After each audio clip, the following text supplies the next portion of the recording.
Well, hello everybody and welcome back to the channel, and today we're going to take a look at a Joltik Box list that made 20th place in Gdansk. Now this is actually a list that, well, my sister actually knows the person who played this list. This is Will Gracie's Joltik Box. I've not changed anything about the deck. I'm going to talk about what I would change personally. Obviously it's my preference at the end of the day. You know, it clearly worked for him because obviously he got 20th place. But yeah, we're going to be taking a look at this deck today, and hopefully, well, I've been meaning to cover Joltik Box on the channel anyway, but I've been playing too many electric decks and too many Joltik-esque decks, so I've decided to delay it a bit, and I'm sort of glad I did. So as per normal in the description below, there's going to be usual links. There'll be the deck list, which is also available to copy in the description below. It's the exact 60 that he played. There'll be the games that we'll play, and the outro, what I think of the deck. So, of course, we are going to be playing another Joltik Box deck. I'm fairly certain I've got quite a few of these on the channel at this point. But, of course, the whole point is we're using Jolting Charge going second. Search up your deck for up to 2 basic Grass Energy cards and 2 Lightning Energy cards and attach them to your Pokemon any way you like, then shuffle your deck. Pretty dang simple. And, well, we know what Joltik Box does. I've covered enough variants of it on the channel. Of course, what that does mean is we have good old Pikachu, because, of course, there's no Joltik Box deck without a Pikachu as far as I'm concerned. You kind of need to play one. And, well, Topaz Bolt for 300 is a perfectly solid attack. Then, of course, we have our good old friend Iron Hands. We also have a way to buff his Amp You Very Much damage, which is nice in this list. But, obviously, I will talk about what I would change once we go to the deck list. So if you want to skip ahead to that, feel free to do so. But like I said, it's the exact 60 that he played, and obviously we still have the Clefairy in here for dealing with dragons, which is pretty nice. We also have the 1/1 Magneton line with the new Magnemite from Mega Evolution, and this Magnemite is such a good upgrade to the deck, and to be honest, you should be playing a 1/1 line anyway in Joltik Box in my opinion, and I have no complaints about that being here. Then of course we have Latias for free retreat. We also have the Mew, which we can copy with genome hacking. It's a little bit harder getting this guy going most of the time. We obviously don't really use Mew for its attack a lot of the time in this list, but we're mainly using Clefairy because of the full moon rondo. We're obviously playing 2 Psychic Energy. I think playing 1 is a trap, but still. Anyway, let's go to the deck list and let's have a proper look. And welcome to the deck list. So before I begin and obviously go over the deck list itself, I'm going to quickly talk about the things that I don't like, because there are a couple of things that I don't like about this list. So number 1, there's 4 Arvens in here, but only 2 tools. I made that mistake in the Excadrill EX video that we did with the Wheel of Pain.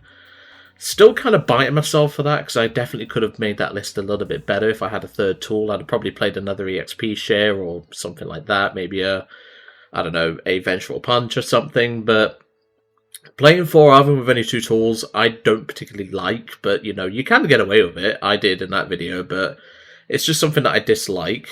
Second of all, we're not playing any form of recovery in here. No Super Rod, no Night Stretcher, no nothing. Which means our discard fodder, i.e. Bloodmoon Ursaluna, in the early game, will have to be considered a lot more carefully, especially given the matchups that we could potentially face. Now, the lack of a Super Rod is not a problem because we have the Magneton, but not having a Night Stretcher is kind of a bit of a issue for me. And the last thing is no 4th Pokégear, but that one I think we can get away with. That's not a problem. Other than that, that's pretty much it for this list. I think it's a perfect list. But like I said, 3rd tool will be nice, and a Night Stretcher will be absolutely lovely. But obviously you can make that decision yourself. So of course we're playing a 2/1 line of the Joltik. We are playing the Galvantula with Compound Eyes. This is an underrated attacker and should really be played in your Joltik Box lists. 2 hands, 2 Pikas, 2 Miraidons, 1 Magnemite, 1 Magneton, 1 Fez, 1 Lillie's Clefairy, 1 Latias, 1 Mew, 1 Bloodmoon Ursaluna, and of course the Iron Leaves, which are underrated in this deck as well. 4 Arven, 4 Crispin, 4 Boss, 2 Brock Scouting, 4 Nest Ball, 3 Pokégear, 3 Ultra Ball, 1 Vessel, 1 Prime Catcher, 1 Switch, which is an interesting addition. I didn't think I'd find a Switch in these lists, but I guess it does make sense in case you prize your Latias or your Prime, or both, I guess. 1 Future Booster Energy Capsule, 1 Bravery Charm, 5 Lightning, 5 Grass, 2 Psychic, 2 Metal. Like I said, this is pretty much standard Joltik Box. Like I said, the only observations that I've already made clear, like no 3rd tool, no Night Stretcher or any form of recovery. I mean, like I said, you don't need the Super Rod because you have the Overwrought Discharge. So that's not my issue, it's just the Night Stretcher that I would want to add in. I'd probably cut the Switch for that, personally. Or one of the Arvens, like I said, because obviously playing 4 Arvens with only 2 tools I don't particularly like. But other than that, I think this list has been really well made, and like I said, it's obviously done well. Will, if you do happen to watch this video for whatever reason, do let me know in the comments. What was your reason behind some of the choices in this list? Anyway, let's get to some games, see how we do. Welcome to the first game. We're paired against someone who's just started the ladder. I've not touched the ladder for a few days now. I'm still in Tyranitar rank from the last couple of videos. Just not really had much time to play the ladder, I'll be honest. I've had other things to sort out, obviously preparing the deck list for when the Phantasmal Flames set comes out, which I'm looking forward to playing. Obviously Megazard is going to be probably number 1, that's going to be done first. But no, genuinely this has been... Like, this list, I've given it a few test goes and everything. It feels good. Like, genuinely, it feels good. Like I say, other than my main observation, that's pretty much my only complaint. Starting the hands isn't too bad. Depends on the matchup, I guess. We've got rocks, so it could be Gholdengo, it could be Lucario. Lucario could be tough, but obviously we do have the Clefairy. And just a pass. Ouch. That hurts for my opponent. So we'll Nest Ball first. We'll grab ourselves the Miraidon because we can Ultra Ball for the Latias. Lets us thin out the deck a little bit. If I was to say a third tool, I would probably want a Vit Band in here, I will say. We can get another hands out just in case this one gets knocked out because we've got the Pika in hand. I'll then Ultra Ball you and you. I'm going to quickly check the energy in deck because that is important. No Crispins, no Arvens in the prizes, no bosses in the prizes. Best thing you can ask for, really. So we've got 1 Lightning in the discard, we've got, well, 2 Grass in the prize cards. Other than that, we're completely fine. So let's do that. Free retreat. Into Joltik. Jolting charge. Easy peasy. I could have probably put down the Magnemite, but like, I'm just going to threaten the hands immediately, because, well, only reason why I put down the second one is because having second hands can always be useful, and if anything, it can be a punching bag. It's not a major deal. I would probably want to swap it out for Magnemite though, but it's fine, it's not a major deal. Judging by my opponent's slow start, could this be Dengo? Because that's an air balloon. Dengos do play a lot of them. Nest Ball for Solrock. You need to get this guy at the active, mate, because otherwise you are getting amped. He must have top decked that fighting if I had to guess. It is Dengo, okay, that's fine. I preferably want to amp the Gimmighoul, if anything. Fighting energy to the Solrock, air balloon. He's going to take a single prize with Solrock. I don't blame him, to be honest. Does mean we can't use Galvantula just yet, but that's no problem. We can deal with that. It doesn't really matter what I promote, but I'm just going to promote the hands. Because, you know. Then again, if we get Prime off of the Pokégear for an Arven, we could potentially use that. So, well, never mind. There's an Arven. So we'll grab Prime and a Charm. So I'll Charm the hands. Tandem unit for the Magnemite. Because I can always charge up this hands in the late game anyway, it's not a major deal. So we'll prime the gimme. And amp. Taking 2 prize cards. Amp you very much, my good sir. That's 2 prize cards for us. There's our Magneton, which was in the prize cards and I forgot to tell you. And one of the grasses. So that's good. We've got 2 lightning in the prize on in the discard pile, so that's fine. Like I said, now we have the Magneton. We could always charge up a late game hands and just go for a Lunatone or a Solrock. But no, this is not looking good for my opponent. His best bet, actually, is to counter-catch the Magnemite and go back onto even prizes. Because obviously we don't play any form of recovery. This is the thing I'm trying to mention. Like, I don't like the fact that there's no recovery in this. But honestly, this list is pretty perfect even without that fact. Fighting Gong. He's not Lunar Cycled yet. He's grabbing another Solrock for when I knock this one out, which is fair enough. But you're going to be so far behind me, it's going to be really hard for you to get going. And obviously with no Metal Energy in play, we can't get Pika going straight away, but it's not a major deal. We have 4 boss in the deck still, so it's not a major deal. But no, this line makes somewhat sense. I mean, you haven't Lunar Cycled yet, that's the only thing you haven't done. And there you go, he's just done that. Cosmic Beam does make the Charm irrelevant, so, you know, he's doing the right thing here, but you are leaving a very weak single prizer, which can be amped. That's the only thing. But, I mean, you still keep your engine going, so I suppose you have that. You've just not gotten a Gimme Cooldown. And I don't think you're going to be able to pull this back. Oh, he's got an Ultra Ball. He can get a Gimme down. Because I could just ignore the Solrocks. They don't do that much damage. They do 70 damage. They don't do weakness or resistance. But no, we're already off to a great start. We've managed to amp. And like I said, we have the second one just in case we need to go Magneton in late game. And there's the Gimme. I don't like this Gimme. It's kind of irrelevant. I just don't see the point of why people play it. I guess it's new card syndrome, but, you know. Let's go for a gear. We'll get the boss. Excellent. So I'm going to put energy on the Pika. Boss the Gimme. I'll evolve this now. And then amp. That way it protects it from a Solrock. They need Premium Power Pro to take this Magneton out.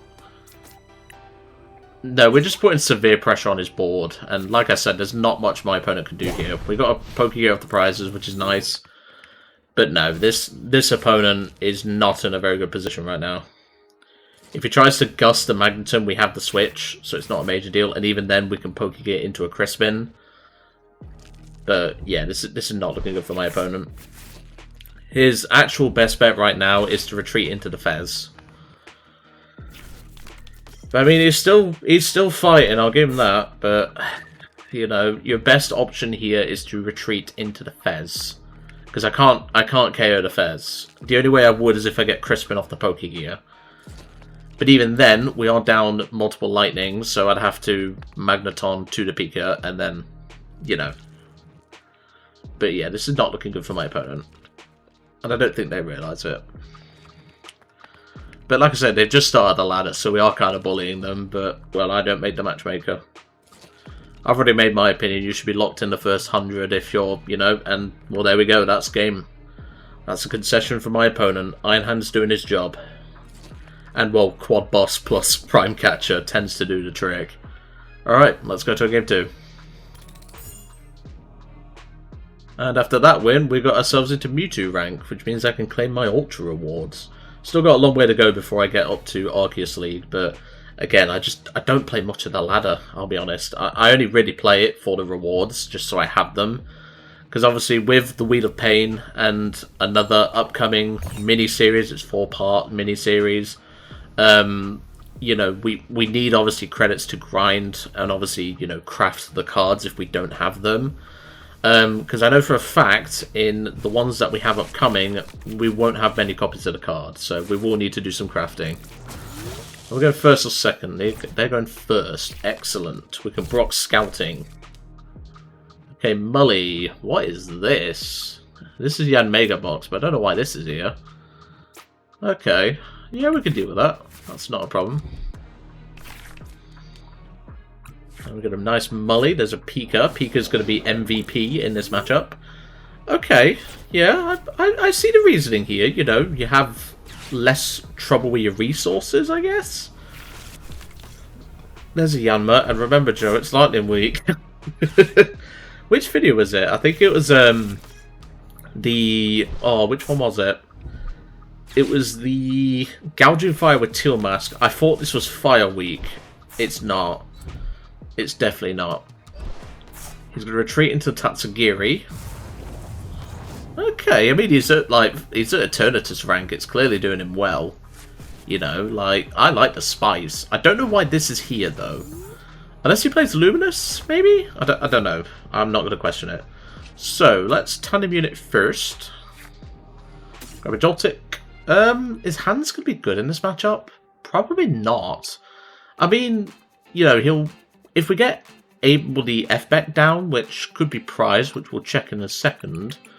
Let's have a look. So we've got a couple of Crispin in hands, that's fine. It is in there, that's good.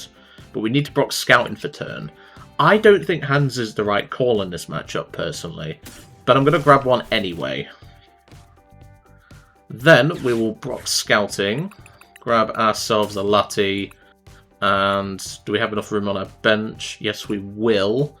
We can grab the Magnemite now.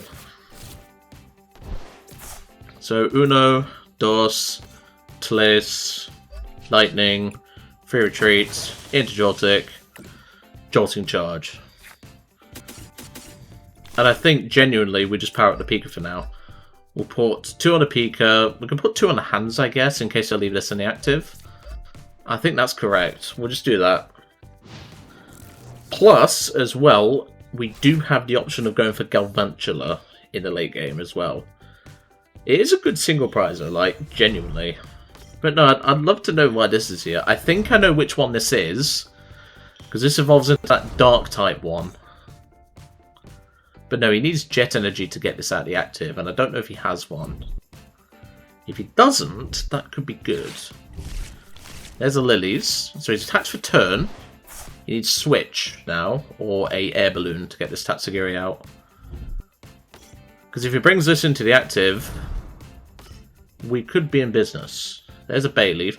Like I said, I don't know why the Meganium line's in here. I don't really understand that. I mean, it makes your Jet Cyclone only cost 2, but to me, I don't like that, personally. There's the air balloon, so we can go into the Mega. And Buzzing Boost. So yeah, we'll just go into Pika. If we top deck the F-Back, then we'll just amp this for 3 prizes. I'll promote the Latias anyway. But yeah, if we get F-Back off the top or an Arven, we will just, you know... Well, we can't amp an Arven in the same turn, but it's fine. Promote the Lati. Let's see what we get. If we top deck it, that'd be nice, but... Okay, there's Iron Leaves. That's not really useful in this matchup. So we're just going to go for the Crispin. We'll take the Metal and a Grass. Metal can come to my hand. And we can just arm press this, because they can't knock it out. Because if we had the F-Back, we'd be able to take this out for 3 prizes, but... I don't need to put Pika in front of them now. Most of the time, they don't run damage boosting tools. Interesting that this has gone here, though, so I think I know what this will be. I think this will be the Tyranitar EX. The Dark type one with, I think it's... Yeah, that's the one. I knew it'd be that. So that's why we have the leaves, unless it's Fighting Week. No, it is Grass Week. Okay, just making sure. Okay, I see where this is going now. I was a bit confused at first, but no, this makes complete sense. So for those that don't know what this does 50 damage for each energy attached to this Pokemon. I think this is on the Wheel of Pain actually, but I don't think it needs to be, because you know we have this in the format now. But no, now he's doing 300 damage with this Tyranitar. But no, this is clever. I like this idea. You know, I might have to see if I can get the list somehow. I mean, the Tapu Bulu also makes sense. You have a good single prize attacker. Very solid single prize attacker, that is. But no, generally, I like this. This is clever. Bit clunky, I think, but, you know, it makes sense. And it gives you Dark-type coverage into God of War and everything like that. So no, I like that idea. That's pretty clever. But that's why we play the Iron Leaves, because we can deal with this. We can one-shot it. Promote the Lati. And we will draw for turn. We know there's grass in deck, so we don't need to worry about that. So we'll bench the Iron Leaves, and we'll use Rapid Veneer. Because remember, we have Crispin for that purpose. Do I want to bench the Mew? Probably not. Let's check the deck just to be sure first. We've got Bear in there, so Bear can finish us this up. Magneton can also come out if, well, we can't recover the... We can obviously get the Magnemite going, but I don't need to worry about that. So we'll Crispin, Grass, and Psychic. Might as well thin out the Psychic. Do that. put a Metal Energy on the Pika, and Prism Edge 360, take out the Tyranitar. I like the idea of this. I don't think that card should be on the wheel now. I think it is. It might not be, though. I'm not 100% sure. I don't remember. But no, that's clever. Respect to my opponent for the spice there. That is spicy. But no, we have the answer thanks to the leaves. So now my opponent needs a Vitality Band to take out the Iron Leaves, and even then we have game with Ultra Ball. And with a research for turn, there's no disruption to our hand unless they play Unfair Stamp, which Yanmega Box doesn't tend to. And if he doesn't do anything, then, well, we'll just Ultra Ball for the Magneton. He's got Prime, okay, he could take out the Latias, I guess. Which I think he's going to do. Fair enough, I respect the decision. He's going down fighting, which I respect. Ooh, he's not checked his energy! Ooh, that's bad. Unless he's got hand attachment. Because you'd only need another grass to do it. Forest of Vitality. Ooh, that's bad for my opponent. That is so bad.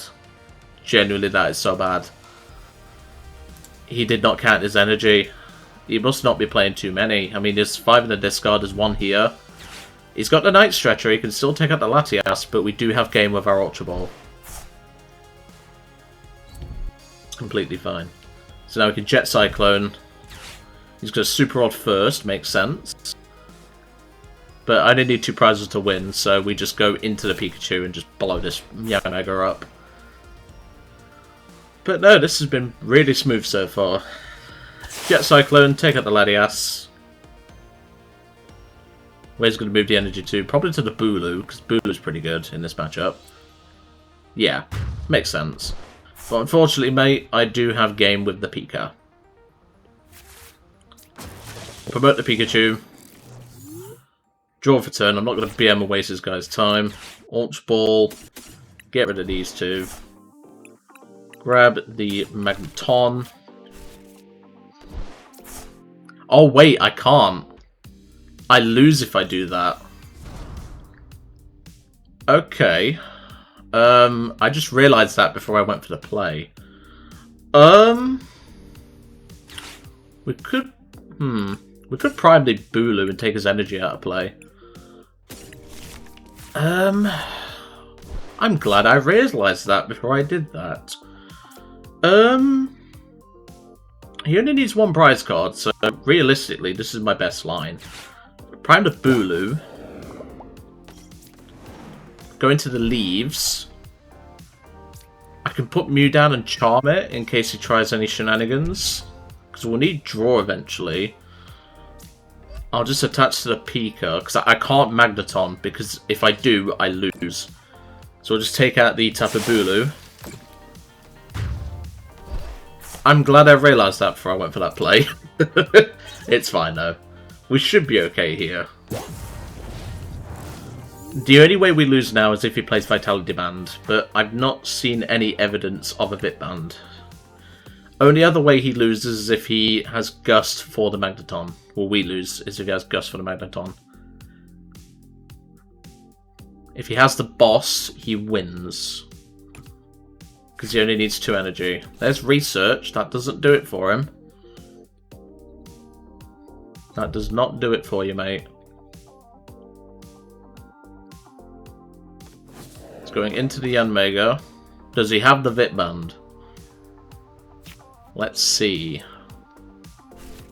If he does, he does. Vit Band or boss wins him the game. And he must play Vit Band, because he wouldn't research to 6 cards if he didn't. And no Jet Cyclone for 210. Can we actually take game here? I don't think we can. I don't know why it does that. If we top deck Grass, we win. No, if we just top deck Boss. Interesting. I mean, I can thin out the other Pika, I guess, because we can use them as a bit of a punching bag right now. I'll attach return to the Mew. I'll retreat. I'll keep the Grass on, just in case. I'll go into the Pika with energy.